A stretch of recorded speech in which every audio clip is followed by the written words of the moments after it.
हूं फरूख अब्बास और चैनल है एनटीवी और प्रोग्राम का नाम है न्यूट्रल। मैं और जावेद चौधरी साहब आपके सामने मौजूद हैं। आज खबरों की भरमार है जी, आपके लिए पूरा बुफे है। आज मैं ये कहूंगा, सबसे पहले खबर जो आपको बताएंगे जी कि अमेरिका ने अपना आधे से ज्यादा असला चला दिया।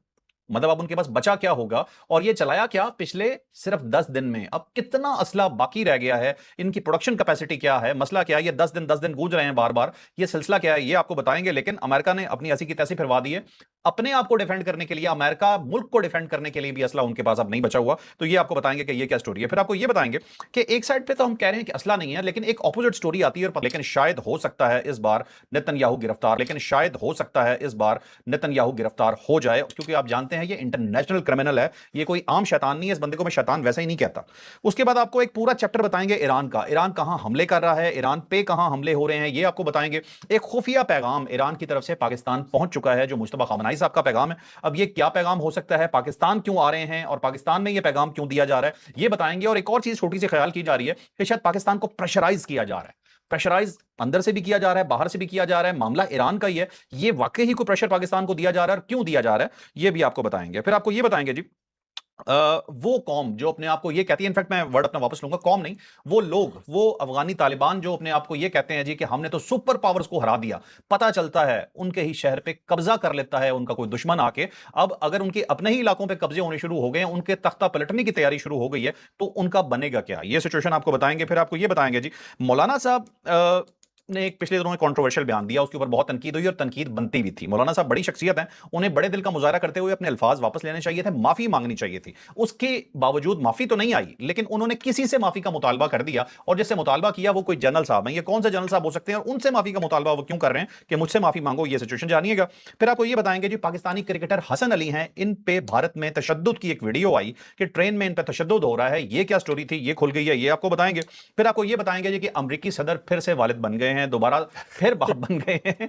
अब ये स्टोरी को, ये तो नहीं कहूंगा बुरी स्टोरी है, लेकिन मुझे लगता है कि अमरीकी सदर का यहाँ औलाद हुई है, तो इस वजह से शायद इससे बहुत इंटरनेशनली उठाया जा रहा है। ये क्या मसला है, ये आपको बताएंगे। फिर आपने ये तो देखा होगा कि घर बनते हैं मोटरवे के साथ, सड़कें इर्द गिर्द से गुजर रही होती हैं, लेकिन आपने कभी ये सोचा कि आपके घर के ऊपर से सड़क गुजर रही हो? जी, ऐसा भी हो सकता है। अब मोटरवे घरों के ऊपर से भी गुजर सकती हैं। ये क्या सिचुएशन बन रही है, ये भी आपको बताएंगे। अब ये सोचें, आपको इतना बड़ा बुलंदा बताया है, इसलिए मैं चाहूंगा कि डायरेक्टली चॉइस आपकी तरफ जाऊं। छोटा सा रिमाइंडर कि लाइक शेयर सब्सक्राइब जरूर करना है। चॉइस आपको डायरेक्टली इन्वॉल्व करते हैं और बात मैं सीधी लेके आता हूं इसराइली शैतान की। मैं सबसे पहले इसके बारे में जानना चाहता हूं कि ये क्या गिरफ्तार होगा। अब बेसिकली सितंबर के अंदर नेतन्याहू ने वहाँ पे आना है, क्योंकि वहाँ पे जनरल असेंबली का इजलास होता है और उसके अंदर सारे हेड ऑफ स्टेट्स न्यूयॉर्क आते हैं, आपको अंदाज़ा होगा। और न्यूयॉर्क के अंदर जो इस वक्त मेयर हैं वो ज़ोहरान ममदानी साहब हैं।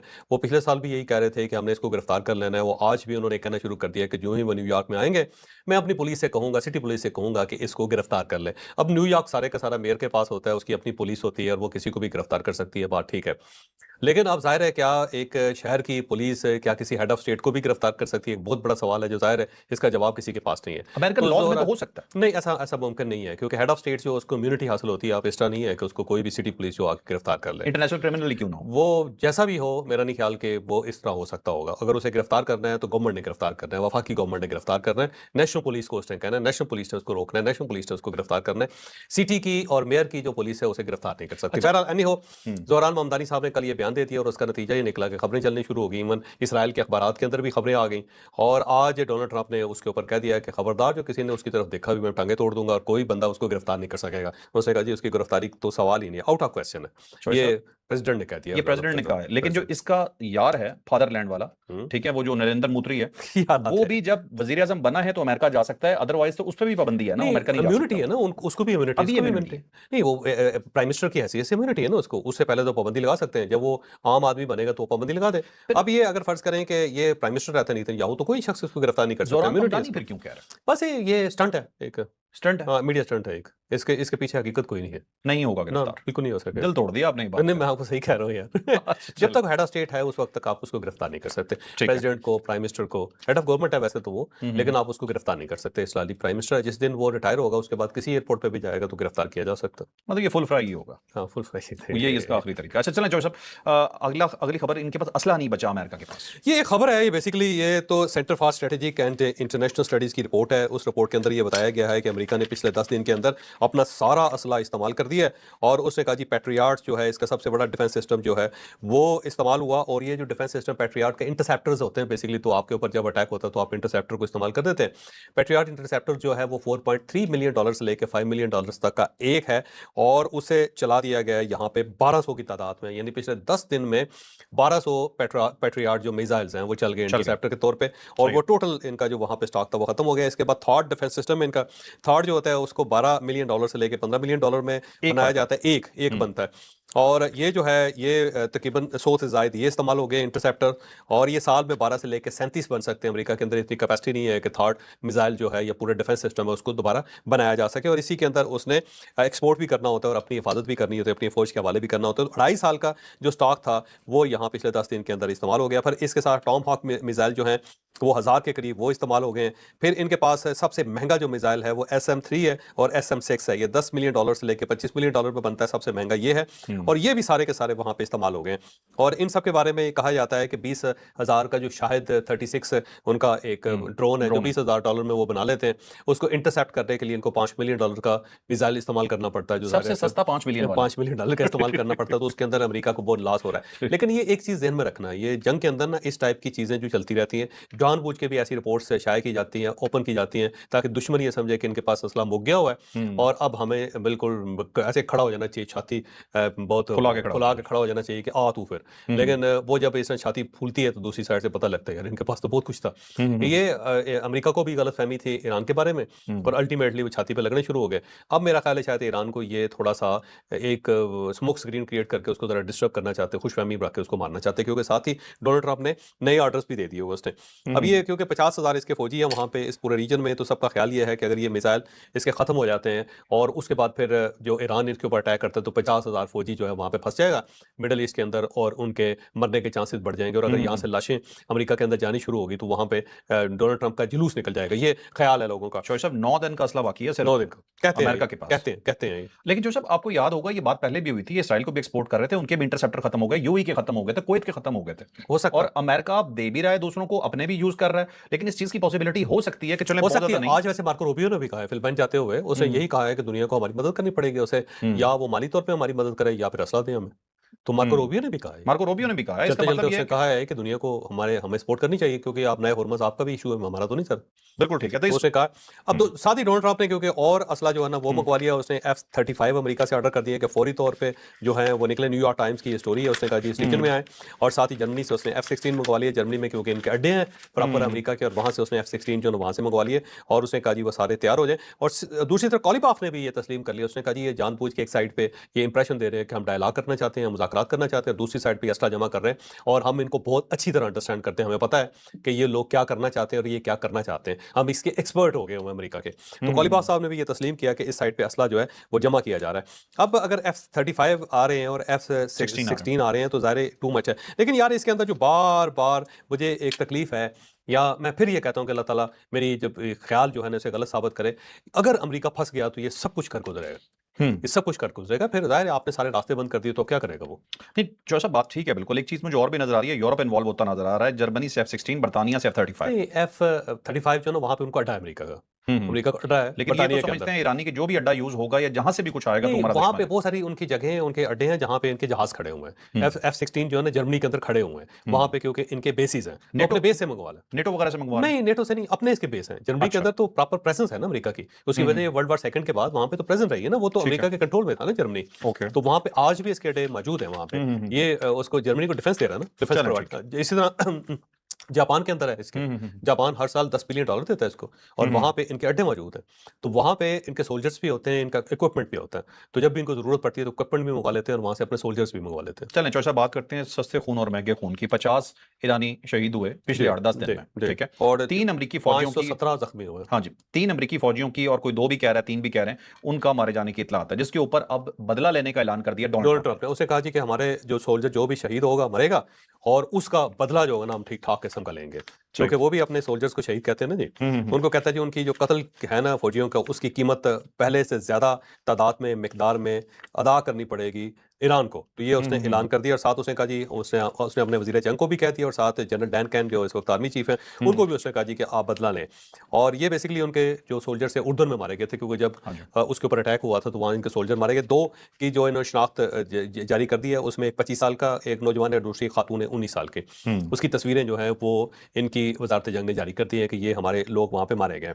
सही, और सही, सही। अब साथ ही उसने कहा है जी कि हम इनका बदला लेंगे। और एक नई खबर ये भी आई है कि बाकी वहाँ पे बहुत सारे जिस्मानी अज़ा हैं, उनका जायज़ा लिया जा रहा है कि ये कौन लोग हैं और ये कैसे मारे गए। ये अमेरिका जायजा ले रहा है। अमेरिका जायज़ा ले रहा है। और इससे ये भी कहा जा रहा है कि हो कि सकता ज़्यादा है हो सकता है कि ज़्यादा कैजुअलिटी हो, अमेरिकी फौजियों की कैजुअलिटी ज्यादा ज़्यादा हो, क्योंकि ईरान की तरफ से ये कहना है कि हमने बहुत लोग मारे हैं वहाँ हाँ, पे। लेकिन अगर अज़ा का जायजा लिया जा रहा है तो 100% अमेरिका झूठ बोल रहा है, क्योंकि अपने फौजियों की तादाद तो आपको पता ही होती है ना कि पीछे कितने हैं। ये स्लोली अमेरिका बताता है। अमेरिका की ट्रेडिशन है कि ये बहुत आहिस्ता-आहिस्ता अपने जो रिवील करता है ज़ख्मियों को और जो उनके मर गए होते हैं लोग उनको। ताकि अचानक आग बहुत ज्यादा भड़क ना जाए। वो भी ना हो, हर ट्रेडिशन होती है फौज की। तो अमेरिका की ठीक ये है। ट्रेडिशन है कि अगर फर्ज करें इनका 1000 बंदा मरेगा तो हो सकता है साल में ये कंफर्म करें। फैमिलीज को कहेंगे कि हम कंफर्म कर रहे हैं। जब भी मीडिया को कहा जाएगा तो कहेंगे हम कंफर्म कर रहे हैं। अच्छा चलें शोर साहब, अब है ईरान का आगे बड़ा टॉपिक। मैं वन बाय वन आपसे क्वेश्चन करता जाता हूँ। ईरान का खुफिया पैगाम पाकिस्तान पहुंचा है, क्या हो सकता सिकंदर मोमनी साहब पहुंच गए हैं यहाँ पे और उनके साथ वफ्द भी है। उनके नायब वजीर दाखिला भी मौजूद हैं। मोहसिन नकवी साहब ने उनका इस्तकबाल किया है। आर्मी चीफ के साथ उनकी मुलाकात है। प्राइम मिनिस्टर के साथ भी उनकी मुलाकात है। 3 चीज़ें जो इस वक्त डिस्कस होंगी। एक तो कतर ने एक ऑफर किया 10 दिन की जंगबंदी की, और ये जो जंगबंदी की 10 दिन की ऑफर है वो हो सकता है कि उसके ऊपर डिस्कस करना चाह रहे हो पाकिस्तान के साथ, क्योंकि पाकिस्तान ने अब कोई पैगाम जो है ईरान को नहीं भिजवाया। दूसरा ये है कि पाकिस्तान डिस्टेंस पे चला गया है, तो अब वो मामलात को सेटल करना चाह रहे हैं पाकिस्तान के साथ, क्योंकि उनको पता है कि पाकिस्तान इनका बहुत बड़ा दोस्त है और इसने मुश्किल वक्त में काम किया है। और तीसरी चीज़ जो है वो हौज़ी है, क्योंकि हौज़ियों के ऊपर पाकिस्तान ने एक बड़ा क्लियर स्टांस लिया है और उसने कहा ये हमारी डेड लाइन है और सऊदी अरब, और अगर आपने यहाँ पे कोई गड़बड़ करने की कोशिश की तो हम सऊदी अरब के साथ होंगे। तो मुझे सही। लगता है कि इसके ऊपर फिर वो दोबारा बात करने के लिए आए हैं। और ये जो ईरान के बारे में एक बाकायदा तस्वर पाया जाता है कि वो पाकिस्तान को ब्लैकमेल कर रहा है, मेरा ख्याल ये तस्वर भी उन्होंने ख़त्म करने का फैसला किया था कि पाकिस्तान के साथ आया जाए, पाकिस्तान को बुलाया जाए और पाकिस्तान को दरमियान में रखा जाए। सिर्फ कतर के ऊपर रिलाय करने के लिए ईरान तैयार नहीं है। ठीक है। उसे पता है कि कतर के साथ बात करने का कोई फायदा नहीं होगा, तो हमें पाकिस्तान जैसा मजबूत मुल्क चाहिए। ठीक तो है। वो इसलिए पाकिस्तान को अपने साथ शामिल रखना हाँ, चाहते हैं। और बिल्कुल सही। उनके सुप्रीम लीडर का पैगाम भी है और साथ ही उनके प्रेसिडेंट का पैगाम भी लेके आ रहे हैं मोमनी साहब। ये भी तो हो सकता है कि पैगाम इन्होंने कोई कंफर्मेशन हो कि अमेरिका को ये कंफर्मेशन दे दें और यहाँ पे जंग रोक देते हैं, कोई इस तरह की हो फाइनल सकता चीज है, भी हो सकता है, हो सकता है, हो सकता है, हो सकता है। लेकिन इस मर्तबा ईरान खुद आया। पाकिस्तान ने मेरा नहीं ख्याल के किसी किस्म का कोई इनके साथ कॉन्टेक्ट किया होगा। थोड़े शौक भी तो पूरे कर लिए ना। हाँ, अच्छी बात है, अच्छी बात। ठीक है। और पाकिस्तान को कोई प्रेशर नहीं दे रहा आपके ख्याल में ईरान अब हौसियों के थ्रू? मेरा ख्याल है नहीं, वो हौसियों के मामले में पाकिस्तान बड़ा क्लियर है जी। पाकिस्तान ने टोटल एक क्लैरिटी के साथ मैसेज दिया है कि आपके पास ऑप्शन यही है कि आप सऊदी अरब के ऊपर हमला ना करें। ठीक है। अब एक चीज मैं आपसे और पूछता हूँ चौधरी साहब, एक साइड पे असला जमा कर रहा है अमेरिका, दूसरी साइड पे मुज़ाकरात की भी बात कर रहा है। आपको क्या लगता है अमेरिका धोखा दे रहा है ईरान को, क्योंकि ईरान धोखा ये दे कह रहा रहा है, है? धोखा दे रहा है। अमेरिका एक बड़ा अटैक करेगा ईरान के ऊपर। धोखा दे रहा है? हाँ, धोखा दे रहा है, ठीक है। बड़ा मतलब अटैक करेगा। ये जो काली बाब साहब कह रहे हैं एक साइड पे असला जमा मेरा कर रहा है, ख्याल उसकी वजह यही है। 100% ये बात दुरुस्त है, क्योंकि अमेरिका जो है ना वो जाने वाला नहीं है यहाँ से, वो हम्म। कुछ ना कुछ करके जाएगा। लेकिन फिर मुज़ाकरात का फायदा अगर उन्होंने हमला ही करना है? मुज़ाकरात का जो ट्रेन थी या मुज़ाकरात का जो ऑप्शन था वो ईरान ने लूज़ कर दिया, क्योंकि ईरान के पास जो MOU था वो 14 नुकात पूरे के पूरे ईरान को सपोर्ट करते थे। बल्कि आज मसूद पेज़ेश्कियान साहब ने ये भी कहा है कि 14 नुकात के अंदर हमने अमेरिका को कोई राय नहीं दी और अमेरिका जो है ना उसको पसपाई इख्तियार करनी पड़ी है और हम पसपाई इख्तियार नहीं करेंगे। तो ये बात दुरुस्त है, पूरी दुनिया ये तस्लीम करती है कि 14 नुकात जो थे वो सारे के सारे ईरान की फेवर में थे। तो ईरान ने बहुत बड़ा मौका ज़ाया कर दिया। तो अब मुज़ाकरात वाली बात कोई नहीं है। दूसरा, ईरान ने जब खुद ही ऐलान कर दिया है कि इस्लामाबाद डिक्लेरेशन जो है वो या MOU जो है वो बिल्कुल मुअत्तल हो गया, तो अब उसके बाद बात तो बनती नहीं है। अगर अमेरिका कहता भी रहे और ईरान की तरफ से जब डिक्लेयर कर दिया गया तो उसके बाद क्या बात होगी उसके ऊपर? शोर साहब, एक खतरनाक चीज है जो अमेरिकी फौजी मारे गए हैं ना, उसके ऊपर इन्हें हो सकता है कुछ हो, लेकिन मेरा ख्याल थोड़ा सा आपसे डिफरेंट है इस मामले में। मुझे लगता है कि दोबारा MOU रिज्यूम हो जाएगा और जंगबंदी हो जाएगी। हो सकता है, लेकिन फिर वो आर्जी होगी, वो कोई कुछ दिन की होगी। कुछ दिन की होगी, क्योंकि इन दोनों फ्रीकैन जो है ना, इन दोनों का जिसको कहते हैं सींग फंस जाना, इनके सींग फंस गए हुए हैं। तो कोई पीछे हटने के लिए तैयार नहीं। ईरान का मुतालबा ये है कि आप नए हुर्मस हमारे हवाले कर दें। भाई वो अगर आपके हवाले कर देंगे तो दुनिया को क्या मुंह दिखाएंगे? और दूसरा ये कि वो कहते हैं जी कि हम शिकस्त तस्लीम करें। आप तस्लीम करें कि हम हार गए और ईरान जीत गया, ये उनके लिए मुमकिन ही नहीं, अमेरिका के लिए। वैसे ये पासदारान ने बेड़ा गर्क कर दिया। 14 नुकात जहाँ पे टोटल एक्सट्रीमिस्ट उनके हक में थे। जहाँ पे एक्सट्रीमिस्ट होंगे वहां पे ये हालत होगी। जहाँ पे एक्सट्रीमिस्ट होंगे। मतलब लेकिन आप स्टार्ट ही मौत से करते हैं। लेकिन बस choice सर ही मौत से पाकिस्तान ने करते हैं। जितवा दिया था, मतलब एक तो अब जंग वहां जीते नहीं जीते, डॉक्यूमेंट में आपको जितवा दिया था, आपको यहाँ बस कर देनी चाहिए। बस यहाँ पर रुक जाना चाहिए था। अच्छा, हम भी यहाँ पे रुक जाते हैं। जॉय साहब अगली स्टोरी है थोड़ी सी, ये बताइएगा ईरानी हमले और अमेरिकी हमले, इनके थोड़ी चीजें बताइए। अब देखिएगा कि आज जो ईरान ने अटैक्स किए हैं, एक तो कुवैत के अंदर ड्रोन हमला किया है उन्होंने, और मिसाइल हमला किया है, कुवैत के अंदर खासा नुकसान इन्होंने किया है। साथ पासदारान ने ये कहा कि हमने 3 मुल्कों के ऊपर अटैक किया है, कुवैत के ऊपर, बहरीन के ऊपर और जॉर्डन के ऊपर। और साथ उन्होंने कहा जी कि हमने 3 मराहिल के अंदर हमले किए। हमने एक तो हमने इनकी ड्रोन स्टोरेज तबाह की है, दूसरा हमने जो इनकी TF-59 यूनिट है उसके ऊपर अटैक किया, और तीसरा हमने इनकी जो सील्स की फोर्सेज हैं, मैरीन्स हैं, जो मेरीन्स हैं जहाँ पे डिप्लॉय हो रहे हैं। हाँ जी, जो डिप्लॉय हो गए जहाँ पे वो इकट्ठे होते हैं, तो उस जगह के ऊपर भी हमने अटैक किया। तो ये तस्लीम उन्होंने किया। दूसरा ओमान के साहिल के करीब 2 टैंकर्स जो है उसके ऊपर हमला हुआ है और उनको आग लगी, और वो तकरीबन तबाह हाल फार्म शक्ल में इस वक्त समंदर के अंदर पड़े हुए हैं, पर यही कहा जा सकता है क्योंकि उनको आग बेकार जो कर लगी दिया हुई है, गया। बेकार हो गए हैं वो सारे। ठीक है। इसके साथ साथ अमेरिका ने खमैन के अंदर अटैक किया है, और वहाँ के इंडस्ट्रियल जोन है उसके ऊपर अटैक हुआ है। फिर शिराज के ऊपर अटैक हुआ है। इस वक्त शिराज के अंदर धमाकों की आवाज़ें आ रही हैं। और फारस जो है ना, ये शिराज जो है उसका कैपिटल है, पूरा सूबा जो है ना फारस, इसको कहते हैं शिराज कैपिटल है। फारसी जो है और जो फारस है, ये शिराज की वजह से इसको ईरान को फारस कहा जाता। तो उसकी वजह ये थी कि पूरे ईरान का कैपिटल एक वक्त था कि जब शिराज था, ठीक है। तो उस वक्त इसको फारस कहा जाता था। पर्शिया भी इसीलिए कहा जाता है, पर्शिया और फारस दोनों एक है। ओके। और ये जो ईरान है ना, ये तो शाह ईरान जो है ना, इनका जो आखिरी शाह ईरान था, उसका जो वालिद था, उसने 1935 या 36 में इसका नाम ईरान रखा था। अच्छा, ईरान उससे पहले था ही नहीं, लफ्ज़ ही नहीं था। उससे पहले पर्शिया या फारस कहते उसको इंग्लिश में पर्शिया कहते थे, और लैटिन भी इसको पर्शिया कहते थे, और जो फारसी में इसको फारस कहते थे। ठीक और है, फारसी इसीलिए उसको फारस की वजह से फारसी कहते हैं, जैसे कि हिंदी जो है हिंद की वजह से हिंदी कहलाती है। ठीक है, तो ठीक है, जर्मन लैंग्वेज जो है वो जर्मन की वजह से, जापानीज जो है जापान की वजह से कहलाती है, ठीक इसलिए है। फारस की वजह से फारसी जुबान कहलाती है ये। और ईरान का मतलब आर्यन होता है। मतलब वो लड़ाकू जो आर्यन से निकला। आर्यन एक पूरी नस्ल थी ना जी। ये हम्म, आर्यंस है ना, जो हिंदुस्तान ठीक के है, अंदर भी आए थे, और वो ईरान के अंदर वो कहते हैं आर्यंस थे ये सारे। तो ठीक है, उससे फिर ईरान बना। तो सही है। उससे पहले ये फारस होता था। तो फारस के ऊपर भी बहुत ज़्यादा हमले किए गए। उसकी वजह ये है कि ये शिराज और फारस का जो पूरा सूबा है, ये जनूबी जो इसके सूबे हैं उनके बहुत करीब है, ये वहाँ से ज़्यादा दूर नहीं है। ओके, तो यहाँ से फिर इनको सपोर्ट मिलती है सारे, बिल्कुल सही। जो खलीज फारस को और बाकी सारे। खलीज फारस भी इसीलिए कहा जाता है कि ये फारस का इलाका था सारा। चलो मैं समझ गया, आपने एक फारस से फारसी उससे निकला। मुझे बता, एक सवाल फिर और है कि मोदी को घटिया किस वजह से कहा जाता याद है? है यार, वैसे ये तुम कहते हो सादा जवाब है, घटिया होने की वजह से घटिया कहा जाता है। इसमें कौन सी घटिया। बड़ी बात? घटिया वैसे मैं आपको बताऊंगा नहीं, क्योंकि आपने इसको ड्रामा बना लेना है। घटिया जो है ना, एक जानवर है, उसके बच्चे को कहते हैं बेसिकली। तो ये भी पूरा उतरता है, इसमें भी कोई गलत नहीं है, ये तो डेफिनेशन 100% है। घटिया लफ्ज नहीं है। घटिया जैसे बछड़ा कहते हैं ना गाय के बच्चे को, है? और मेमना कहते हैं भेड़ के बच्चे को। घटिया एक और जानवर है, उसके बच्चे को कहते हैं। चलो आगे। मोदी को कैसे चले। अच्छा चलो सर, अब हमारे पास आगे खबरें आ गई अफगानिस्तान के एक सूबे के ऊपर। बदख्शान जो है ये कब्जा। वाह खान को जाने वाला है जी। वाह खान इसी के साथ है। बदख्शान जो है ये पहले जब आप शाराए रेशम होती थी, तो उस वक्त वाह खान की पट्टी के जरिए चाइना के साथ कनेक्शन होता था। तो बदख्शां सूबा जो है ना, ये उस दौर में था, और वाह खान उसी का हिस्सा है जहाँ तक मेरी मालूम वाह खान की पट्टी जो है। वाह खान की पट्टी पर। यहाँ पे आगा खानी बहुत ज्यादा है, ये पूरा इलाका ही आगा खानियों का है, और यहीं से फिर ये गिलगित बल्तिस्तान वगैरह में आए हुए थे। और ये सूबा खिलाफ भी है ना इनका, जो अभी मौजूदा कमांडर है उससे इन्होंने सिर्फ सुलह की हुई है अफगानियों ने। वहाँ बड़ा डिफिकल्ट सा इलाका है, वहाँ पे कब्जा जो थोड़ा सा मुश्किल है। तो ये बिल्कुल ऊंची पहाड़ है, और उसके दरमियान इस किस्म का एक दर्रा सा बनता है दोनों साइडों से। ठीक है। तो वहाँ बदख्शां जो है, वहाँ पे सूरत हाल जो है खराब है, वहाँ से सोना भी निकलता है, ये भी है, और वहाँ पे सोने के लिए लड़ाई भी होती है। ओके। और दरमियान में घाटी सी है। वाह खान की पट्टी जो है वो ताजिकिस्तान को पाकिस्तान से अलग करती है। दरमियान वाला हिस्सा, एक साइड पे चाइना लगता है, दूसरी साइड पे ताजिकिस्तान लगता है, तीसरी साइड पे पाकिस्तान लगता है इसमें। सही सही। और वहाँ पे आगा खानी है, और ये आगा खानी जो है ना, यहीं से क्रॉस करके ये चित्राल आए थे, चित्राल से फिर गिलगित बल्तिस्तान के अंदर आए। ये सारा इनका मौजूदा कमांडर ताजिक है। ताजिक है। ताजिक, और क्योंकि यहाँ पे जुबान भी ताजिक बोली जाती है, सही। क्योंकि और इनके फीचर्स भी ताजिकी फीचर्स हैं। ओके। तो वहाँ पे एक ग्रुप है जिसका नाम सपियान है, और सपियान ग्रुप ने कल सिपाहियान सपाही से हाँ, सपाहियान, हाँ। ये सपाहियान जो है ये ग्रुप है, और इसने वहाँ पे एक पूरा जिला था जिसका नाम यकतल है, उसके ऊपर कब्जा कर लिया, और कब्जा करके वो कई घंटे तक वहाँ पे बैठे रहे 17 जुलाई को। और तालिबान जो है ना, उनके अंदर इतनी हिम्मत नहीं हुई कि छुड़वा सकें, फिर उसके बाद वो निकल गए। और ये जो है ना, ये पहली मरतबा इस तरह हुआ है। तो इसका मतलब ये हुआ कि इनकी जो रिट है वो ऑलमोस्ट पामाल हो गई हुई है। तो ये पहली मरतबा तालिबान के साथ हुआ है कि कोई आया और आके कब्जा करके बैठ गया, फिर उसके बाद चला गया। वैसे मेरे हंसी आ रही थी इसमें, याद है। हमारा तो कोई कमाल नहीं है इधर। हमारा कोई कमाल नहीं है, हालात खुद बहुत बेहतर होते चले जा रहे हैं। अच्छा, क्योंकि ये लोग जो है ना सिपाहियान वाले, ये लोग जो बात कर रहे हैं ये आम इंसानी हकूक की बात कर रहे हैं, और मुझे लगता है लोग इनके साथ मिल भी जाएंगे। आहिस्ता आहिस्ता ज़ाहिर है, फिर वहाँ पे ऑर्गेनाइजेशंस बननी शुरू हो जाएंगी, फिर उनको सपोर्ट मिलनी शुरू हो जाएगी।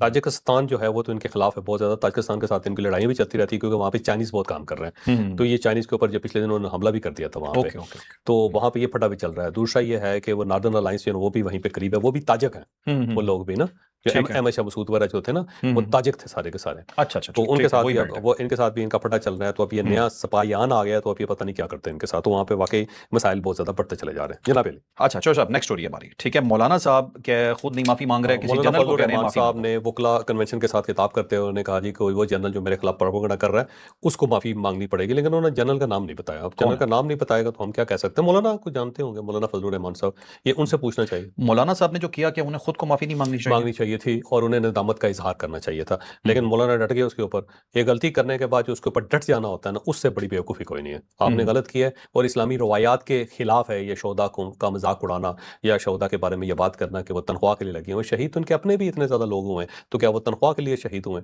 तो ये बड़ी ज्यादती है, एक पूरी मुस्लिम हिस्ट्री को बदल के रखती है इन्होंने मौलाना फजलुर रहमान साहब ने। और इनके जो बुजुर्ग थे, इनका जो मकतबा फ़िक्र है वो हमेशा शोदा को सपोर्ट करता था। ये जो बरेलवी है ना, बरेलवी मकतबा फ़िक्र जो पाकिस्तान में सबसे ज़्यादा बरेलवी हैं, हाँ जी। वो इस किस्म के जहाद में नहीं पढ़ते थे। वो ना अफगानिस्तान के जहाद में पढ़े, ना कश्मीर के जहाद में पढ़े। वो तो अब जाके एक्टिव हुए हैं टीएलपी की शक्ल में। हम्म। लेकिन ये उनको बुरा कहते थे कि ये देखें, ये सिर्फ नात ख्वानी तक महदूद हो गए हैं या ये पीर प्रस्त होकर रह गए हुए हैं, और जबकि अमली तौर पे जहाद में शरीक नहीं होते। और ये लोग खुद ये कहते थे कि हम देखें जहाद में शरीक होते हैं, और जहाद में जो शरीक होते हैं वो ज़ाहिर लोग या वो शोधा होते हैं या फिर गाजी होते हैं। तो खुद ही इन्होंने शोधा का मजाक उड़ाना शुरू कर दिया, उनके लवाकिन का मजाक उड़ाना शुरू कर दिया, जो इंतहा दर्जे की ज़्यादती है। मौलाना फजलुर रहमान साहब को इसके ऊपर माजरत करनी चाहिए और जल्द या बदेर इनको माजरत करनी पड़ेगी। लेकिन वो मामले को फैलाते चले जा रहे हैं। उन्होंने फौज के साथ वो हेडन हो गए हुए हैं, वो वैसे रोज ही मामला कोई ना फिर, कोई बात कर देते हैं। मामला यही है कि मुझे दरमियान में लाओ या पुश बेसिकली करो। बेसिकली तो इंपॉर्टेंस चाहते थे। आज देखें, मैं सारे टेलीविजन चैनल्स मैंने देखे, उसके ऊपर उनके लोग बैठे हुए थे जेयूआई के, और मौलाना फजलुर रहमान साहब डिस्कस हो रहे थे। तो मौलाना यही चाहते थे कि मैं डिस्कस हूँ, मैं भी हूँ यार। मैं भी हूँ। हाँ, मेरे बंदे भी लो टीवी के ऊपर बात करो यार। चल, नेक्स्ट स्टोरी पे जाते हैं आगे। मौलाना वाली स्टोरी पे हम दोबारा भी डिटेल डिस्कशन करेंगे अभी, क्योंकि आगे काफी कुछ है। तो साहब, एक हसन अली हैं, पाकिस्तानी क्रिकेटर हैं, फास्ट जी, बॉलर हैं। इनके जी, मुतालिक एक वीडियो आती है इंडिया में जी। कि एक ट्रेन के अंदर इन्हें तशद्दुद का इनकी निशाना बेगम बनाया जो जा है रहा वो है, इंडियन मारा जा है, रहा है। बेगम इनकी बेगम इंडियन है। इंडियन अब उनकी बेगम का ही बयान आया है, लेकिन उस वीडियो के बाद पाकिस्तान और इंडिया में मुसलसल ये वीडियो चलती रही और डिस्कस होता रहा कि हसन अली को पुलिस ने मारा। और वो जबकि हसन अली तो वहाँ पे गया ही नहीं बेचारा, वो है ही पाकिस्तान के अंदर, और उसकी बेगम का आ गया। तो हम तो 3 साल इंडिया, उन्होंने कहा जी गया ही नहीं हो। और वो मेरे ख्याल दुबई में रहते हैं शायद ये लोग। पाकिस्तान और दुबई शायद आते जाते होंगे, आते इंडिया जाते 3 साल से नहीं गए। इंडिया वो कहते हैं 3 साल हम गए ही नहीं। और ये उसकी शक्ल मिलती थी हसन अली की ना, वैसे तो शक्ल ना भी मिलती हो ना जी, तो सोशल मीडिया का कमाल ये है कि आप ऊपर टैगलाइन दे, एक थंबनेल दें जैसे आप देते हो, हाँ, और उसके बाद लोग जो है मैं ही हूं, मैं। चल सो चल, चल सो चल, चल सो चल, चल सो चल। ठीक है, ठीक है। तो हसन अली साहब नहीं है, वो बिल्कुल सेफ हैं। बस उनकी शक्ल उनसे थोड़ी सी मिलती है। मार खाने वाले हर आदमी की शक्ल मिलती जो है साहब, ये किसी न किसी आरएसएस का और बीजेपी का काम है एक से। मुसलमान को और पाकिस्तानी शो करके मार पड़वाई, मार दिखाया ये कि देखो ये मार रहे हैं, और वजह क्या जी, लोग खुश होंगे पाकिस्तानियों को मार पड़ रही है। मतलब लानत है इन लोगों पे यार, यार। कसम से, सीरियसली। ये बीजेपी और मोदी जो है ना, नाकाबिले बर्दाश्त लोग। चले लास्ट। अच्छा नहीं, लास्ट नहीं साहब, 2 रहती हैं। उत्तर। अच्छा, अब अगली स्टोरी ये है जी कि अमरीकी सदर साहब फिर वालिद बन गए। यार वो नहीं, जेडी वैंस साहब की है, नौजवान आदमी है और बेगम उनकी इंडियन है, और वो अगर बच्चे पैदा कर रहे हैं तो आपको क्या तकलीफ है? अब चौथा बच्चा उनके हो गया है जेडी वैंस साहब का। आपने ना वैसे उस वक्त भी सनसनी फैलाई, आपने कह दिया, हंसी मेरी निकल गई कि यार वाइस प्रेसिडेंट को प्रेसिडेंट कह रहे हैं आप। जो प्रेसिडेंट है वो बेचारा उससे मेरा ख्याल है बहुत आगे निकल गया बच्चों की पैदाइश से। अब वाइस प्रेसिडेंट नौजवान आदमी है, तो वो जाहिर है अल्लाह ताला उसके ऊपर मेहरबानी करता है, तो मेहरबानी कर दी है उसने। अच्छा तो सर, 150 साल में ये पहला मौका है कि कोई vice president, serving vice president की उसकी वाइफ वजह यह है कि नौजवान वाइस प्रेसिडेंट बड़े अरसे बाद जाके मिला है। उससे पहले जितने थे सारे बुजुर्ग होते थे, जो बाइडन जैसे लोग होते थे, वही वाइस प्रेसिडेंट है। तो वाइस प्रेसिडेंट अमूमन बुजुर्ग होते थे, नौजवान पहली मरतबा है, और ये वर्किंग नौजवान है, ये भी नहीं, वो तो साबित हो रहा है। अच्छा, 1870 में आखिरी दफा हुआ था ये, और अब हुआ है। और जो सब अब आ गई लास्ट स्टोरी ये कि मोटरवे घरों के ऊपर से गुजर सकती है। सर चाइना के अंदर ये बहुत ज़्यादा तजर्बे हुए हैं वहाँ पे, बल्कि इस तरह है कि हाई राइज बिल्डिंग्स जो है ना, हाई राइज बिल्डिंग के अंदर से ट्रेनें गुजारी हैं उन्होंने, अंदर से मोटरवेज गुजारे हुए हैं। यानी ऊपर भी लोगों की रहायशें हैं, नीचे भी हैं, और दरमियान से जैसे होता है कि मतलब बहुत सारे ब्लॉक, 1-2 ब्लॉक हैं, वो खाली करवा के ना उसके अंदर से पटरी बिछा के, तो फास्ट ट्रेन गुजरती है उसके अंदर से। और इसके बावजूद बिल्डिंग का जो स्ट्रक्चर है उसको पता नहीं चलता, ऊपर रहने वाले लोग, नीचे रहने वालों को पता नहीं चलता कि नीचे ट्रेन दौड़ रही है। और इसके साथ साथ मोटरवेज जो है वो भी, ये चाइना के अंदर बड़े बड़े तजर्बे हुए हैं, कंस्ट्रक्शन में तो बहुत ज़्यादा तजर्बे हैं, और चाइनीज़ वाकई इस मामले में नंबर 1 है। तो आपके लिए शायद ये नई खबर होगी, गोयांग के अंदर वो कोशी ब्रिज है, और वो इमारतों के ऊपर से गुजर रहा है। लेकिन चाइना के अंदर ऐसी ऐसी जगह हैं कि आप उसको देख के बस, जिसको कहते हैं ना कि उंगलियां दांत में दाब के बैठ जाना, इस टाइप की सूरत होती है वहाँ पे। बिल्कुल 1997 में ये ब्रिज बना था चौधरी साहब, और वजह क्या थी कि शहर में महंगे इलाके थे, सस्ते थे नहीं, तो यहाँ इजाजत दी गई और ऊपर से मोटरवे गुजार दी गई, और नीचे बिल्डिंग्स बनी हुई हैं, बिल्डिंग्स बनी हुई। ये तो बिल्डिंग्स हैं, लेकिन जब वो देखोगे ना आप, अगली मरतबा आप स्टोरी करना कि हाई राइज बिल्डिंग है, जैसे ये फर्ज करो कि यहाँ पे हमारे वो नहीं है जो सबसे ऊंची बिल्डिंग है यहाँ इस्लामाबाद के अंदर, उसके अंदर से ट्रेन गुजरी हो तो कैसा लगेगा? पहले तो यकीन नहीं आया। अच्छा, तो ये था नाज़रीन आज का व्लॉग, यकीनन आपके लिए इन्फॉर्मेटिव रहा होगा। और जाते हुए सिर्फ यही कहूंगा, नरेंद्र मोदी और इसराइली शैतान नेतन्याहू, तुम दोनों चाहो भी तो तुम लोगों को कोई नहीं हरा सकता घटियापन में, इतने दोनों इतने घटिया लोग हो। तो लाइक शेयर सब्सक्राइब, इजाजत दीजिए, अल्लाह हाफिज़, पाकिस्तान जिंदाबाद।